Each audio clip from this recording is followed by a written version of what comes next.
నా పేరు భాగవతుల సౌమ్య. నేను ఘంటసాల డాన్స్ అండ్ మ్యూజిక్ కాలేజ్లో లెక్చరర్గా వర్క్ చేస్తున్నాను.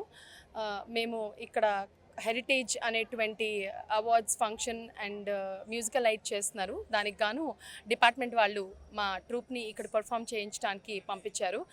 అందుకు గాను చాలా చాలా సంతోషంగా ఉంది.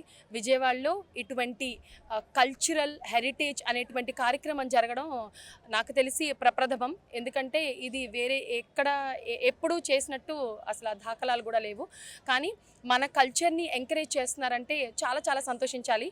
As a Kuchipudi and Bharatanatyam గురువుగా నేను చాలా చాలా సంతోషిస్తున్నాను. ఎందుకంటే ఇప్పుడు మేము మా చిన్నప్పుడు చేసాము, అది కాకుండా ఇప్పుడు నేర్చుకునేటువంటి పిల్లలకి, అంటే ఇప్పుడు నేర్చుకునేటువంటి జెన్సీ కిడ్స్ అందరికీ ఇదొక ఎగ్జాంపుల్ లాగా ఉంటుంది. ఎందుకంటే మేము బయట నుంచి చూస్తున్నాం, మ్యూజికల్ నైట్ చూసాం, ఇదంతా కాకుండా మేము కూడా పర్ఫామ్ చేస్తాము అనేటువంటిది అసలు వాళ్ళ మైండ్లో కలిగింది అని అంటే కనుక అప్పుడు ఈ కల్చర్ ఇంకొంచెం ముందుకెళ్ళడానికి అవకాశం ఉంటుంది.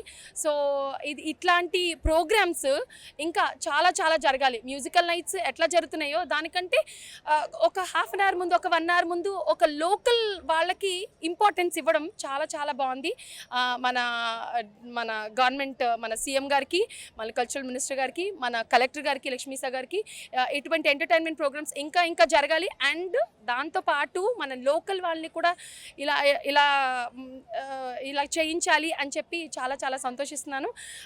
ఇంకా ఈ మ్యూజికల్ నైట్సే కాకుండా ఇంకా డాన్స్ ప్రోగ్రామ్స్ అని, అంటే మామూలుగా వెస్టర్న్ డాన్స్ అలా కాకుండా మన కల్చరల్ అండ్ హెరిటేజ్ అన్నారు కాబట్టి సో మనం మ్యూజికల్ కర్ణాటక ఓకెల్ కానీ, కూచిపూడి కానీ, భరతనాట్యం కానీ ఇట్లాంటివి కూడా కొంచెం ఎక్స్ట్రా లెవెల్లో పెట్టి మన లోకల్ కిడ్స్తో పాటు ఇంకా పెద్ద పెద్ద వాళ్ళు ఎవరైతే ఉన్నారో వాళ్ళ అనుభవాలు తెలియచేయడానికి, మన ఇప్పుడు నేర్చుకునేటువంటి పిల్లలకు కూడా వాళ్ళ అనుభవాలు అవన్నీ తెలియాలి.